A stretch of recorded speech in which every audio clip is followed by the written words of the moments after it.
Bonjour tout le monde, aujourd'hui je vais vous présenter quelques avantages que la lecture apporte dans notre vie de tous les jours et comment on peut incorporer plus facilement cette activité-là dans notre quotidien. Pour commencer, la lecture pourrait permettre d'atteindre un meilleur statut socio-économique plus tard dans notre vie. Une recherche à l'Université d'Édimbourg en Écosse a observé les habiletés mathématiques et en lecture d'enfants britanniques de 7 ans.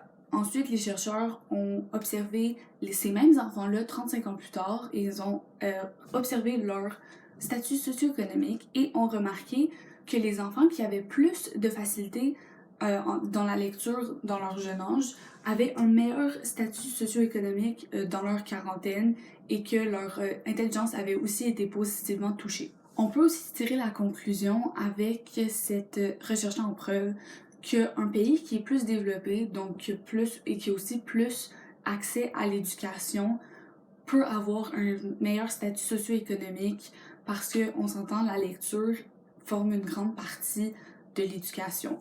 Donc, plus les gens dans un pays ont accès à l'éducation et à la lecture, on peut en conclure que le statut socio-économique de tout le pays va augmenter. Ensuite, c'est assez logique, la lecture permet de développer son vocabulaire. Si on lit régulièrement différents types de livres, on va être exposé à différents mots dans différents contextes et ça va faire que notre compréhension d'un certain vocabulaire va augmenter, ce qui veut dire qu'on va pouvoir réutiliser ce même vocabulaire nous-mêmes plus tard.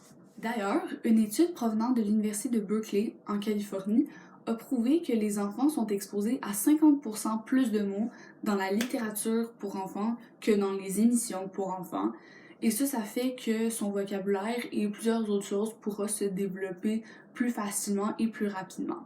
D'ailleurs, il y a une étude qui a été publiée sur ce sujet dans le Science Daily. Pour continuer, la lecture améliorerait notre empathie. Une recherche au PubMed Central aux États-Unis prouve que les gens qui lisent des histoires fictives, surtout, montrent une grande habileté à comprendre les pensées, les émotions et les opinions des autres. Et en fait, c'est que les livres, souvent, montrent et sondent les émotions et les opinions de plusieurs personnages. Et ça, c'est vraiment un moyen efficace pour augmenter notre capacité à être empathique. De lire des livres sur des sujets qui sont présentés d'une façon assez crue et sans filtre, ça nous permet vraiment mieux de comprendre certaines situations, certains sujets et comment les gens vont se sentir par rapport à ça.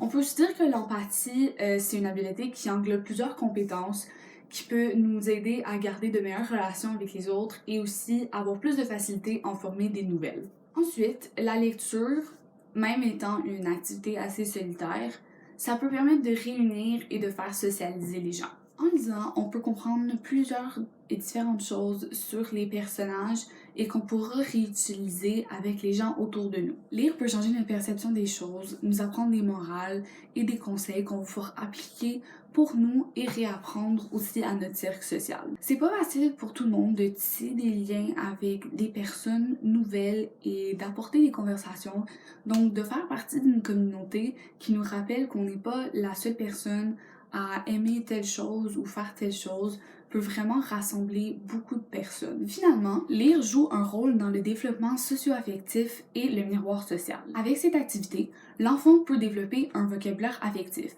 Ça veut dire qu'il peut mettre des mots sur ses émotions, ses pensées, ses comportements, ses attitudes, etc. On peut aussi développer certaines stratégies pour faire face à des situations problématiques. Aussi, la lecture joue un rôle de miroir social, ce qui veut dire qu'une histoire peut refléter ses émotions, ses intérêts, ses attitudes, comportements, la qualité des relations qu'on a avec les autres, etc. On peut donc mieux se comprendre soi-même et trouver des solutions plus facilement aux problèmes qu'on va devoir régler dans le futur. Je vais maintenant donner 2 conseils pour faciliter l'intégration de la lecture dans votre quotidien. Mon premier conseil, c'est de créer un compte Goodreads, qui est en fait une application ou un site web qui englobe une énorme communauté de lecteurs et ça propose énormément de suggestions de livres de tout genre.